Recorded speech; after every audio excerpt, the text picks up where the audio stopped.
Hi hello నమస్తే welcome back to Suman TV. ప్రస్తుతం మనతో పాటు ఉన్నారు family counsellor, motivational speaker, public speaker Rajani Ramma గారు. నమస్తే మ్యామ్. నమస్తే నవీన. మేము ఒక కేసు, హస్బెండ్కి 47 years, వైఫ్కి 27 years. ఇక్కడ చాలా ఏజ్ గ్యాప్ ఉంది, 20 years. అయితే అతనికి ఆల్రెడీ ముందు ఒక అఫైర్ ఉంది హస్బెండ్కి.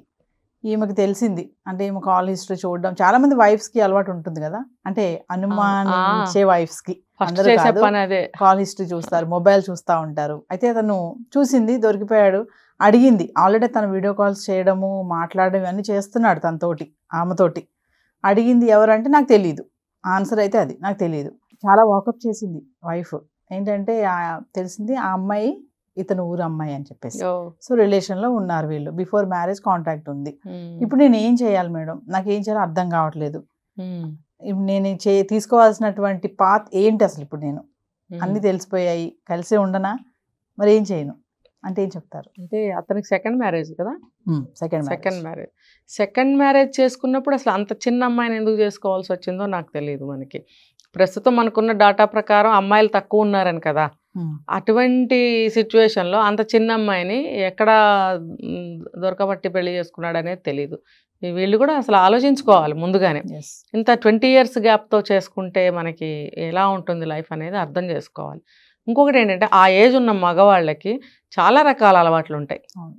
ఇప్పుడు మొదటి భార్య ఎప్పుడు చనిపోయిందో మనకు తెలియదు, రెండో పెళ్ళి ఎప్పుడు చేసుకున్నాడో మనకు తెలియదు, ఆ మధ్యలో గ్యాప్ ఎంతో మనకు తెలియదు. ఆ గ్యాప్లో అలవాటు పడ్డాడేమో ఎవరితోనన్నా. తర్వాత పెద్దవాళ్ళు అంటారు కదా, ఒక పెళ్లి చేసుకోరా అంటే ముందు భార్యకి అన్న పిల్లలు ఉన్నారా, మనకేం ఇన్ఫర్మేషన్ లేదు. ఏవో కారణాలతోటి మళ్ళీ పెళ్లి చేయాలని చూస్తారు. అంటే 40 ఎంత అన్నారు? 47 అంటే దగ్గర 50 సంవత్సరాలు.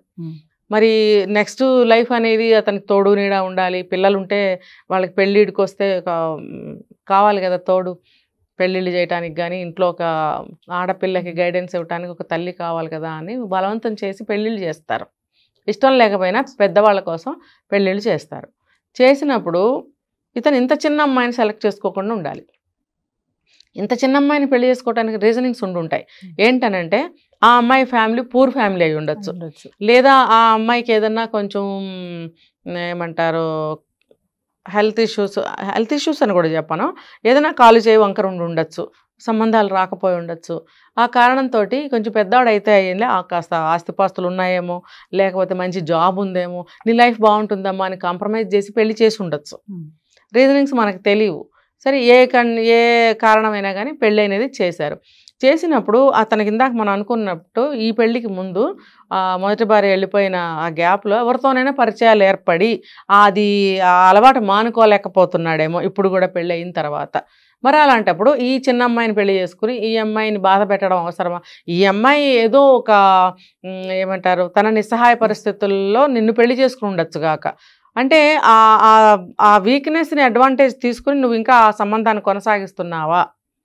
చూసారా, ఇప్పుడు పెళ్లి చేసుకునేటప్పుడు ఇలాంటి అమ్మాయిల్ని పెళ్లి చేసుకుంటే వాళ్ళు అలాగే కొంచెం డౌన్ చేసేసి లొంగ తీసి కింద మూల పడేసేసి వాళ్ళ రాజకార్యాలు వాళ్ళు చేస్తూ ఉంటారు. ఏంటంటే నువ్వేగా చేసుకున్నావు, లేకపోతే వాళ్ళ తల్లిదండ్రులు రిక్వెస్ట్ చేసి పెళ్లి చేశారనుకోండి, పూర్ ఫ్యామిలీ అయి ఉండొచ్చు, ఆ అమ్మాయికి ఏదైనా కాల్ చేయి వంకర ఉండొచ్చు, చేసుకోండి అయ్యా ఒక ఆడపిల్లని ఎవరైనా మధ్యవర్తులు రికమెండ్ చేసి ఉండొచ్చు. ఈ కారణాల వల్ల వీడు చిన్న అమ్మాయిని చేసుకుని ఉండొచ్చు. వన్ ఆఫ్ ద రీజన్స్ నేను చెప్తుంది. చేసుకున్నప్పుడు నువ్వు ఈ కారణాల వల్ల మీ వాళ్ళు అడగబట్టి నేను పెళ్లి చేసుకున్నాను, అసలు నాకు అవసరం లేదు అన్న పద్ధతిలో ఉంటున్నాడేమో. ఉన్నప్పుడు ఈ అమ్మాయి తన ముందు జీవితాన్ని ముందుకు ఎలా లాక్కెళ్ళాలి? ఈ అమ్మాయికి చాలా పెద్ద సమస్య అది. అయితే దీనికి మనం ఎటువంటి సలహా కూడా డైరెక్ట్గా ఇవ్వలేము. ఏదైనా మన కౌన్సిలింగ్కి వస్తే కనుక ఇక్కడ కింద నెంబర్ స్క్రోల్ అవుతూ ఉంటుందండి, దానికి మన కాంటాక్ట్ చేసినట్టయితే నేను పర్సనల్గా చెప్పగలుగుతాను. ఇలాంటి వాటికి జడ్జిమెంట్స్ అనేవి కెమెరా ముఖంగా ఇవ్వకూడదు. ఇదేంటంటే మంచివాళ్ళు కూడా ఇటువంటి విషయాల్లో మనము చేయొచ్చు మేము చేయొచ్చు అనే ఒక ధోరణిలోకి వెళ్ళిపోతారు. కాబట్టి ఇలాంటి వాటికి పర్సనల్గానే మనం సలహాలు ఇవ్వటం జరుగుతుంది. సో ఇలాంటి వాళ్ళు కౌన్సిలింగ్ తీసుకొని ఏం చేయాలి అనేటువంటిది తెలుసుకొని వాళ్ళు ఒక కౌన్సిలింగ్ తీసుకొని తనకి ఎటువంటి ట్రీట్మెంట్ ఇవ్వాలి అనేది నేర్చుకోవాలి, తెలుసుకోవాలి, ఇవ్వాలి. తర్వాత ఈ అమ్మాయికి వాళ్ళ పుట్టింటి వాళ్ళు కూడా కొంచెం సపోర్ట్ ఉండాలి. వాళ్ళు కూడా వెళ్ళి అతన్ని అడగగలగాలి. ఇంకోటి ఏంటంటే ఈ అమ్మాయి తల్లిదండ్రులు ఆ అబ్బాయి వయసు వాళ్ళు అయి ఉండొచ్చు, అతనికి దగ్గర 50 సంవత్సరాలు అన్నప్పుడు ఈ అమ్మాయి పేరెంట్స్ అదే వయసు ఉండొచ్చు. మరి అంత పెద్ద అతన్ని వీళ్ళు నిలదీసి అడగలేకపోతారు. కానీ ఇలాంటి విషయాల్లో నిలదీసి అడగాల్సిందే. నీకు ఒక భార్య పోయిందో ఉందో వదిలేసిందో, నువ్వు ఈ వయసులో మళ్ళీ రెండో పెళ్ళికి సిద్ధపడ్డావు కాబట్టే మేము పిల్లనివ్వటం జరిగింది. మా నిస్సహాయ స్థితి నీకు అనవసరం. నీకు పిల్ల కావాలి, మా అమ్మాయికి పెళ్ళి కావాలి, చేసాం. 2 అవసరాలు ఒకటే. అలాంటప్పుడు నీకేమన్నా అలవాట్లు ఉంటే మానుకోవాలి కదా నువ్వు అని పంచాయతీలు పెట్టుకొని అడుక్కోవాలి. ఒకళ్ళనొకళ్ళు అడగాలి. అడిగినప్పుడు లేదు అంటే ముందుగానే అసలు అడగాలి. బాబు నీకు ఇంత వయసు కదా, మరి నీకేమన్నా అలవాట్లు ఉన్నాయా, ఉంటే మానుకోగలవా అని ముందుగానే అడగటం తప్పేమీ లేదు ఈ రోజులను బట్టి. మరి అంత చిన్న అమ్మాయి జీవితం పాడవుతుంది కదండి. ఇప్పుడు ఆ అమ్మాయి పొరపాటునే ఒక పిల్లనో కన్నదే అనుకోండి, వాడు ఇంకో 10 ఏళ్లలో డమ్ అని పోయాడే అనుకోండి, ఈ అమ్మాయి జీవితం ఏంటి అసలు? ఏ రకంగా చూసిన ఈ అమ్మాయి జీవితం ఏమవుతుంది? ఇప్పుడు భర్త నువ్వు ప్రేమగా లేకపోతుంటివి, నువ్వు మంచిగా నడుచుకోకపోతుంటివి, ఆ అమ్మాయికి మళ్ళీ ఒక బిడ్డ పాప పుడితే నువ్వు మళ్ళీ ఇంకేమన్నా అయితే ఆ అమ్మాయి జీవితం ఇంకేమవుతుంది? ఇవన్నీ ఆలోచించుకోవాల్సిన బాధ్యత ఈ అమ్మాయికి ఎక్కువగా ఉంటుంది. తర్వాత అతన్ని అడగవలసిన బాధ్యత తల్లిదండ్రులకి ఉండింది, ముందు అడగలేదు. ఇప్పుడైనా సరే అడిగి సరి చేయాల్సిన అవసరం ఉంటుంది. ఇంకా పర్సనల్ సలహాల కోసం అయితే కింద నెంబర్ స్క్రోల్ అవుతుందండి, దానికి మీరు కాల్ చేసి కౌన్సిలింగ్ తీసుకుంటే మీకు డైరెక్ట్గా నేను మీకు ఒక సలహా, ఒక జడ్జిమెంట్ నేను ఇవ్వగలుగుతాను. పబ్లిక్లో ఇలాంటివి ఇవ్వకూడదు. Thank you.